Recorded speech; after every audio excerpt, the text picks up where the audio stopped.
Olá, Vonei. Olá a todos e a todas, sejam bem-vindos, bem-vindas mais uma vez a mais uma edição aqui do GNC Gestão, Negócio e Conjuntura, um programa de iniciativa da Escola de Gestão e Negócios, em parceria com a Escola Criativa, trazendo aí temas atuais do mundo dos negócios para você, estudante, audiência, que está sempre conosco, acompanhando aqui as discussões. E hoje, para fechar aqui o semestre, nós temos a presença do professor, coordenador dos cursos de Administração e Tecnológico, professor José Turibe. Professor, obrigado, boa noite, seja bem-vindo. Boa noite, professor Vonei, boa noite a todos que nos assistem aí, muito obrigado. É um prazer estar aqui para falar de um assunto tão importante que é o semestre da Administração e dos Tecnológicos. Legal, e também temos aqui a presença do professor Hélio, que vai também compartilhar conosco algumas reflexões. Professor Hélio, obrigado, boa noite, seja bem-vindo. Boa noite, é um prazer estar novamente aqui para falar sobre esse tema tão relevante. Professor Turibe, nós temos aí no nossa Escola de Gestão e Negócios uma matriz curricular bastante alinhada com as principais tendências no mundo dos negócios. Estamos falando aqui de Big Data, que tem a ver com digitalização, nós estamos falando de inteligência artificial, que tem a ver com modelos de negócios. Podemos pegar aqui vários exemplos, inclusive, de modelos de negócios que estão surgindo e que vão surgir. Dê um panorama para nós de quais são os grandes temas da administração contemporânea que a nossa audiência, sobretudo os nossos estudantes, devem ficar atentos. Muito bem, professor Vonei, essa pergunta, essa colocação que o senhor faz é muito instigante e nos remete a pensar um pouquinho sobre vários aspectos. E o primeiro aspecto é justamente a formação profissional. A nossa escola aqui na USC, a Escola de Gestão e Negócios, está com os seus programas, as suas matrizes curriculares absolutamente atualizadas, alinhadas com a demanda do ambiente. A demanda do ambiente que eu falo não é só das empresas, mas é das organizações como um todo. As organizações das ONGs, as entidades de classe, as entidades representativas da sociedade, organizações religiosas, clubes, etc. Ou seja, nós temos uma as matrizes dos nossos cursos estão absolutamente atualizadas. Isso é muito bom, mas não bastasse isto, nós também temos um trabalho que nós fazemos aí semestralmente, em torno de 20 a 30 palestras com especialistas de renome mundial que trazem para nós temas contemporâneos. Então, por exemplo, hoje nós temos uma questão que envolve a inteligência artificial, que é uma maneira muito forte de enxergá-la dentro do contexto dos negócios. Recentemente nós tivemos aí acesso a um trabalho feito por uma grande consultoria brasileira que após entrevistar aí 2.500 pessoas que exercem cargos de liderança de alto nível nas organizações, concluiu que essas pessoas, praticamente todas as pessoas dizem que vão utilizar a IA nos seus negócios. Mas também todos disseram que têm muito medo, porque desconhecem a IA. Então, este ponto é um ponto que a nós não assusta, porque aqui na Escola de Negócios nós já estamos utilizando a IA em alguns trabalhos que nós fazemos aqui. Então, para nós é muito importante que nós estejamos atualizados com esse contexto organizacional atual.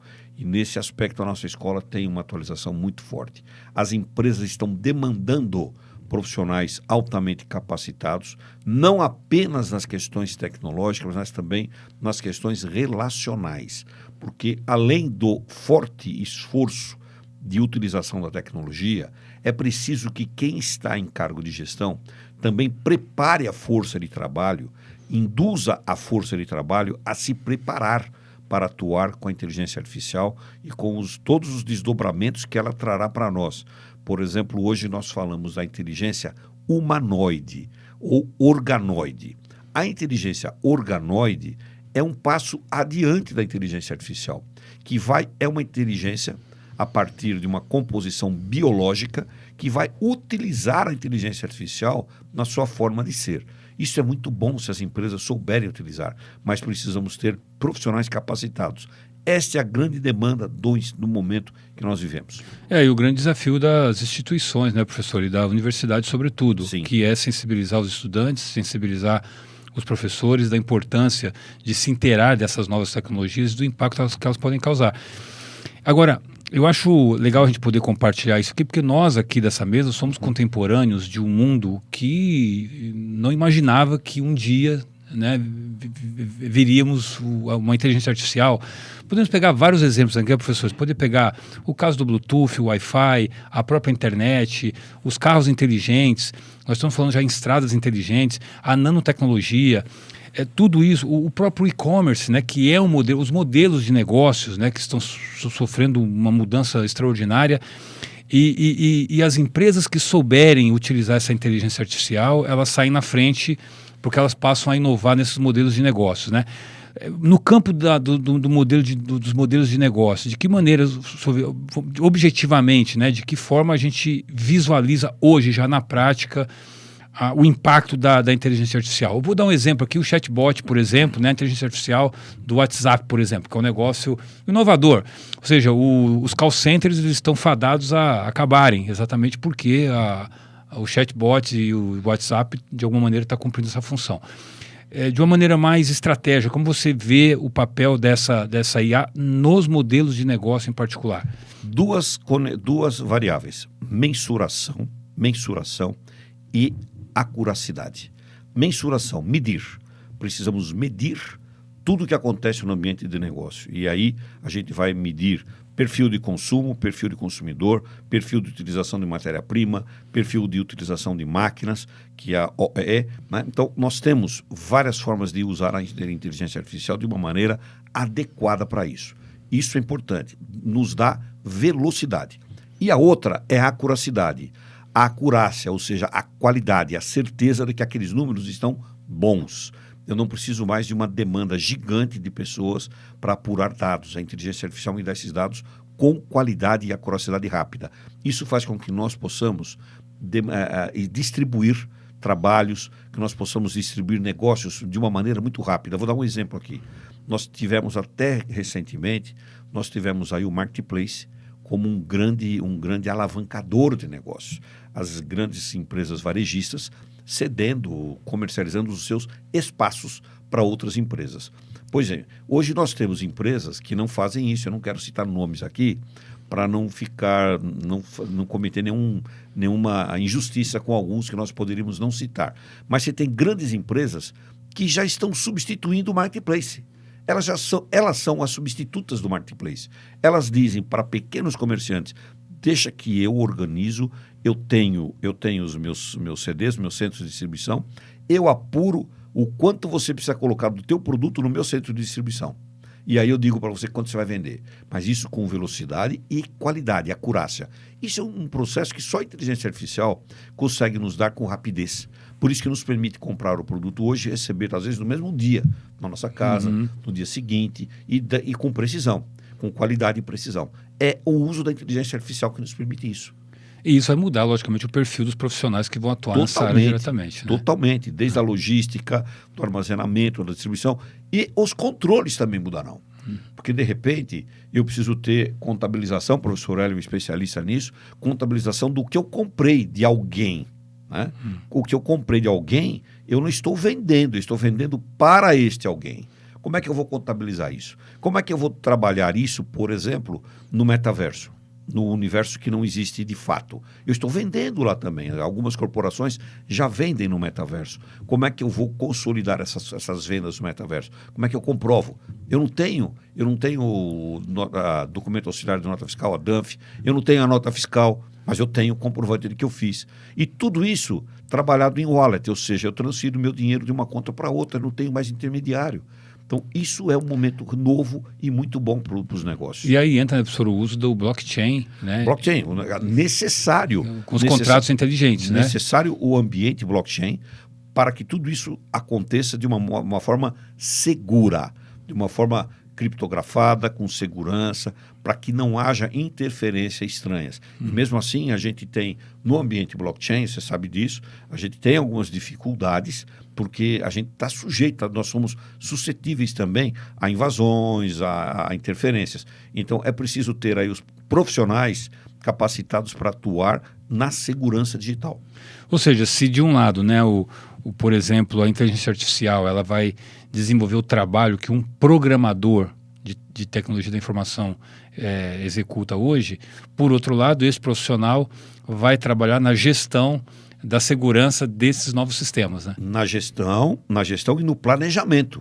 Planejamento. Não adianta só fazer a gestão e ter resultados em termos quantificáveis.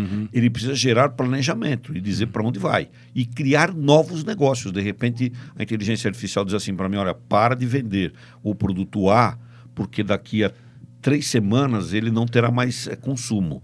E começa a pensar em vender o C. Como é que ele chegou nessa conclusão? Porque ele trabalhou números.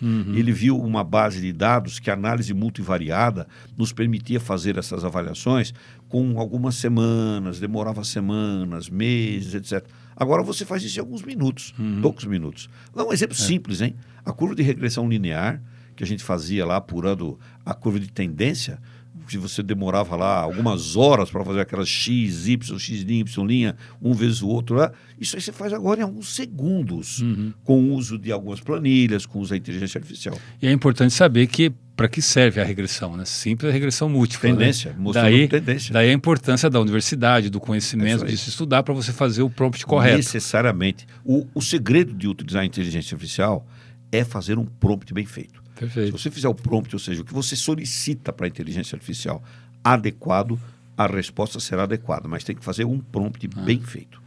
Professor Hélio, nas nossas conversas informais, a gente sempre tem conversado muito sobre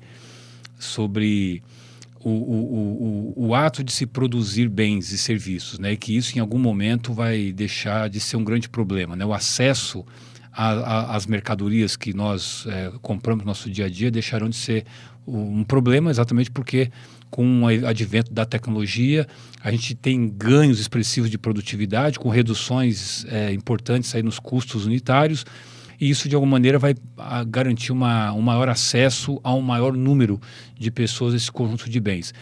De que maneira você relaciona essa massificação e essa naturalização do processo de produção, por exemplo, com a tecnologia e a importância dela nesse processo?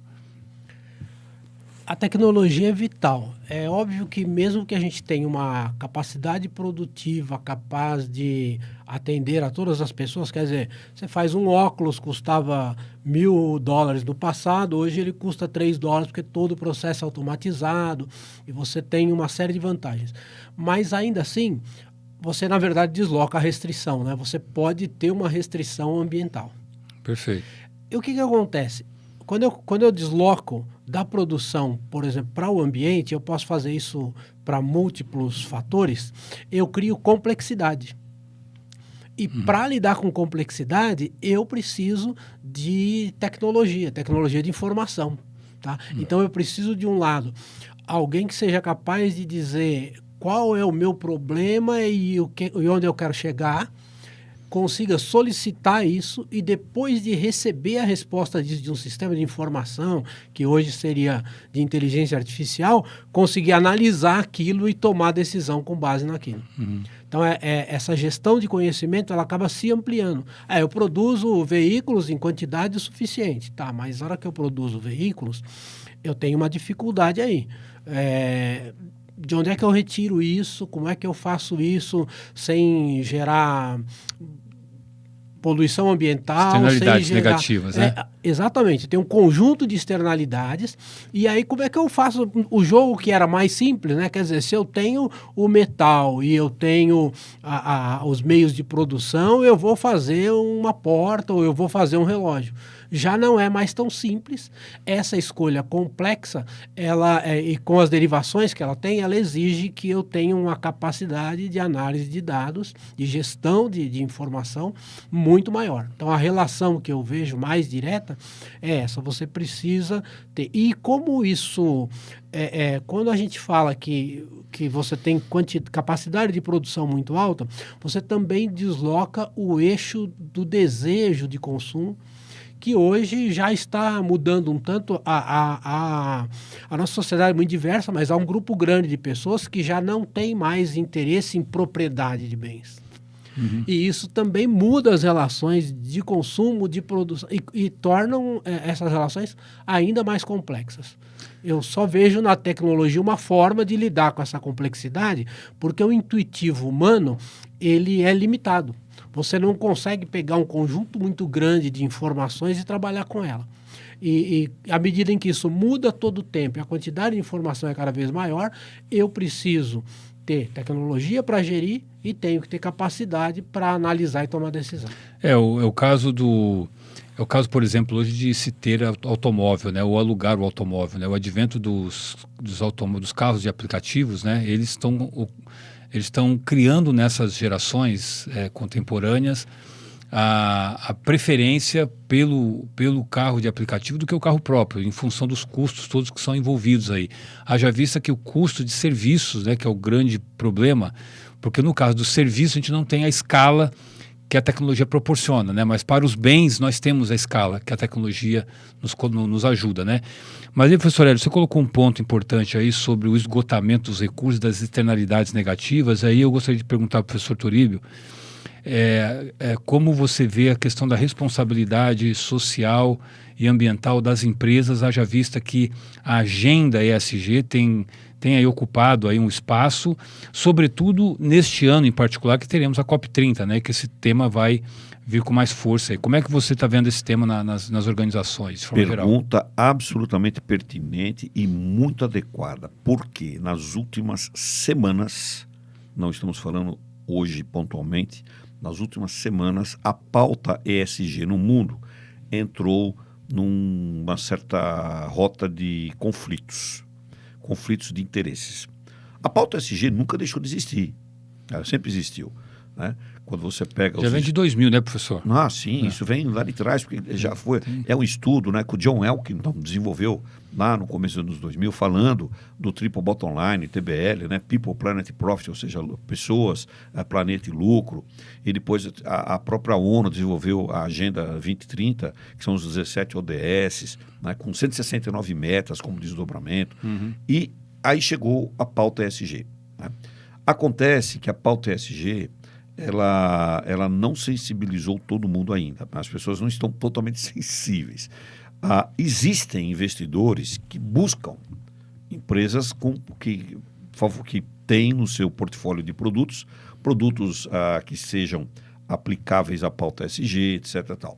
O problema maior é que algumas empresas usam a pauta ESG com aquilo que a gente chama de greenwashing. Ou seja, né, uso aquilo como um pano de fundo. Eu uso aquilo como para mostrar para as pessoas que eu faço bem feito, que eu invisto no meio ambiente, que eu invisto na segurança ambiental, etc. Mas eu não faço nada disso. Eu só falo o que faço. Então, nós estamos neste momento, neste ponto vamos chamar assim, de ruptura de empresas que dizem que fazem e não fazem, daquelas que fazem efetivamente. Essas que fazem efetivamente são aquelas que vão progredir. Tudo indica, são aquelas que vão superar as dificuldades. Mas se você me permite, professor Volney, eu queria só deixar um recado para quem está nos assistindo. Nós falamos de IA. Trabalhar com a IA exigem duas coisas importantíssimas. A primeira, e essa sempre será assim, é fazer um prompt adequado, como nós já falamos. A segunda é fazer o cross-reference, um cruzamento, uma verificação se o que você está obtendo da IA é aquilo que você precisava, né? E não ir cegamente, não ir assim de uma maneira desenfreada, acreditando em tudo que veio da IA. Neste momento, que isso fique bem claro, neste momento nós ainda necessitamos fazer um cross, né? Uma verificação se tudo que veio é o que eu pedi. Daqui a pouco, as novas ferramentas da IA, elas farão isso para nós, né? Que é a IA generativa, aquelas que vão gerar o conhecimento, etc., e vão fazer isso para nós. Aliás, o grande desafio, né, professor, aí, voltando um pouco na questão do ambiental, eu estou insistindo nisso, sim, porque, veja, a disseminação da IA, em escala global, ela vai demandar muita energia. E a energia que nós estamos falando é energia mesmo, energia elétrica, energia e dados, e banco de dados, né, mais robustos e poderosos para conseguir processar essa massa de informação. Então é um desafio e tanto aí, né, de como para lidar com isso. Certo, e nós vamos descobrir também novas formas de trabalhar a energia.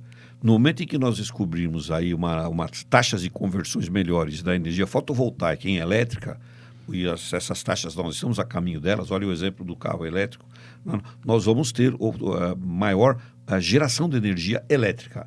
No momento que nós começarmos a usar, por exemplo, aquilo que já se falava na década de 80, que é a Personal Area Networking, ou seja, a energia pessoal, que nós somos seres energéticos, nós somos magnéticos. Estamos num planeta magnético. Isso aí é física, não sou eu que estou dizendo porque eu quero. É a física que diz isso, né? Então, o sistema geológico do planeta é composto de magnetismo. No centro da Terra, você tem lá 3.000 quilômetros de cromo e níquel banhados por uma faixa de 2.000 quilômetros, né, de sílica e magnésio. E aquilo dá um efeito magnético que foi descoberto lá na região de Magnésia, que é o magnetismo, que foi descoberto, que é o efeito do ímã, né? Atração e repulsão. Ali tem uma carga energética, magnética. E nós somos seres magnéticos. Nós estamos influenciados por esse ambiente. Tudo aqui é magnético. Então, na hora que nós conseguirmos aumentar a taxa de conversão fotovoltaica, ou descobrirmos mecanismos de utilizar este magnetismo próprio do planeta a nosso favor, né? Nós demandaremos menos utilização de energia gerada por usinas hidráulicas, né, ou hidrelétricas, se a gente preferir termoelétricas, assim. né? Principalmente as termoelétricas, que são 2 ou 3 vezes mais caras do que as outras. E poluem muito mais, né? Claro, que que afeta o ambiente. E aí entra a pauta do carbono, né, professor? Na hora que nós começarmos a efetivamente descobrir o ganho que o sequestro do carbono traz para uma empresa, né? Isso é maravilhoso. Né? Isso é ganho, é transformar a pauta ESG em resultado financeiro. Não é nem econômico, é financeiro, porque está no caixa, eu vendo o crédito de carbono. Eu despoluí, né, mais do que eu me comprometi a despoluir. Eu vendo o excedente. Vamos contabilizar isso de outra maneira, né, professor? Mas eu vou ter que aprender a contabilizar isso. Isso já existe hoje. É que as empresas desconhecem, não sabem o mecanismo de fazer isso acontecer. Quando descobrirem, vão usar a Bolsa de Valores para isso. Já existe, a Bolsa já tem mecanismo para isso. Já tem Bolsa de Valores trabalhando com isso especificamente. Então, é uma pauta nova. É uma sociedade absolutamente nova, que nós precisamos de pessoas, profissionais novos, e novos, com novas concepções de formação. E aí onde entra a maturidade profissional. Né? É a maturidade profissional, você não consegue com 18, 20 anos. Você vai conseguir mais adiante. Por isso que é uma demanda muito grande hoje para as pessoas com 50 a mais. Né? 50 a mais. No entanto, eu preciso juntar essas duas coisas, 50 a mais com a energia da descoberta, que é o jovem de 18, 20 anos. Se eu conseguir isso, eu faço o que os japoneses fazem. Crio um centro de excelência dentro da empresa e dão um banho no mundo de conhecimento, etc. E jamais, em momento algum, segregam pessoas idosas, etc. Ao contrário, trazem para dentro da empresa, desde que sejam competentes, evidentemente. Assim como também não fazem isso com os jovens. Desde que sejam competentes, estão dentro do centro de excelência. Aliás, né, professor, no campo da cultura organizacional hoje, diferentemente de décadas passadas, hoje o tema da inclusão, o tema da diversidade são temas bastante colocados aí, né? Também é uma pauta hoje, atualmente, em sociedades mais desenvolvidas, questionável. Também é questionável. Porque não deveria ser assim. O ser humano, nós somos todos iguais, naturalmente. Nós nascemos do mesmo jeito e vamos embora do mesmo jeito. Então, quer dizer, não deveria ter necessidade de incluir, etc. Mas como ainda nós somos segregacionistas, a pauta ainda precisa existir. É necessária, importante e precisa existir. Algumas sociedades mais modernas, por exemplo, nos Estados Unidos hoje, essa pauta já é questionável, eles já não consideram isso como relevante. Mas em sociedades subdesenvolvidas, como é o nosso caso, nós precisamos dessa pauta, necessariamente. Professor Hélio, eu queria até, nós estamos já caminhando para o final do nosso programa aqui, eu queria te ouvir um pouco a respeito, no campo aí das demonstrações, né, contábeis e dos relatórios. Nós tivemos recentemente grandes empresas aí com problemas de maquiagem de balanço. Como é que você vê o papel da tecnologia e o contexto do compliance, por exemplo, produzindo informações mais fidedignas, garantindo transparência para o pequeno investidor, por exemplo, que acredita naquela empresa e de que forma ele pode ter certeza de que aquelas demonstrações, por exemplo, elas de fato refletem a realidade, ou de que maneira a gente pode diminuir o risco, né, desse chamado risco moral, né, de você ter um procedimento que pode atingir a credibilidade dos relatórios contábeis, por exemplo. O risco moral você só consegue dirimir à medida em que você consegue melhorar o comportamento do ser humano. Porque, na verdade, isso é sempre uma disputa.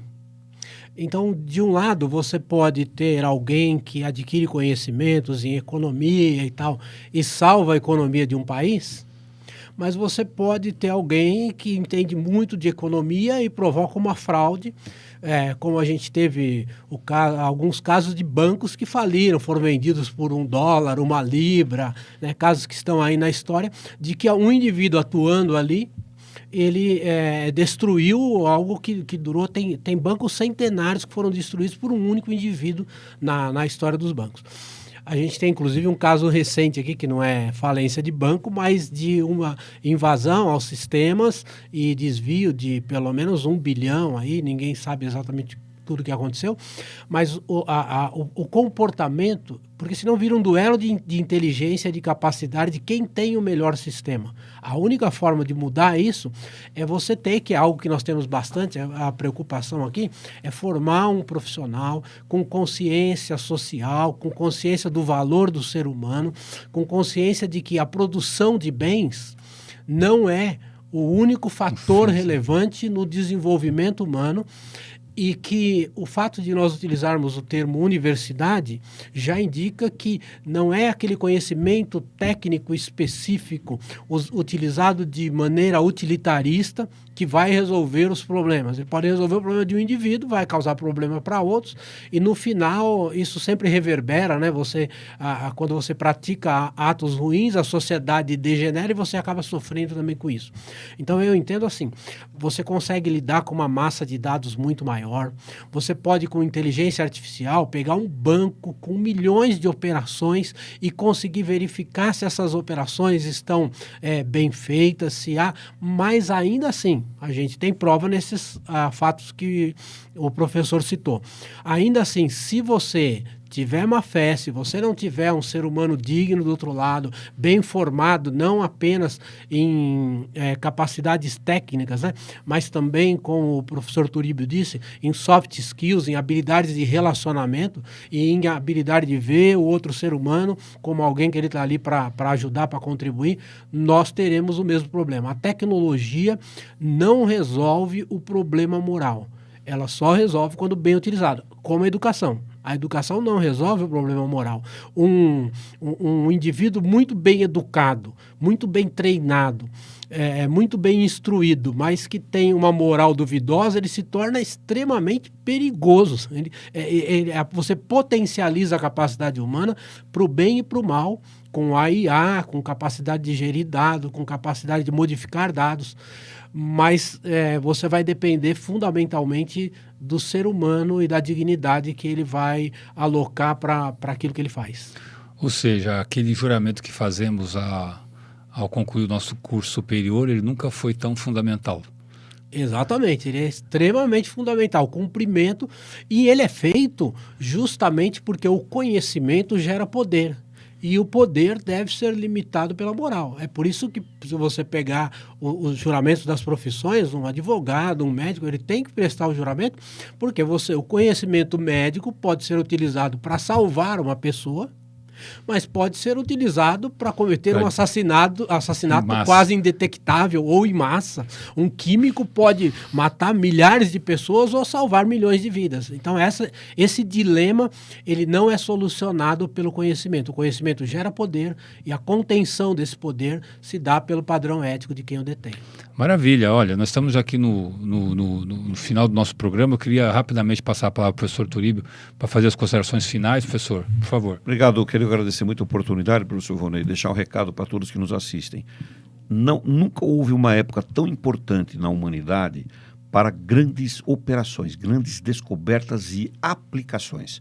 Não importa a sua idade, o importa é que você produza, gere, participe. É isso que a sociedade quer. E aí todos ganham. Perfeito. Professor Hélio, por favor. Eu gostaria de agradecer a nossa audiência. Espero que vocês tenham gostado tanto quanto eu gostei. Aprendi muito aqui hoje. E temos esse propósito, né, de alguma forma nos mantermos totalmente atualizados para transmitir conhecimento que seja um conhecimento utilizável e, ao mesmo tempo, ter parâmetros para utilizá-lo. Maravilha. Bom, e com isso, então, nós encerramos aqui mais uma edição do nosso GNC Gestão, Negócio e Conjuntura e já deixamos aqui o convite para que você esteja conosco no nosso próximo programa em breve e até mais. Um abraço.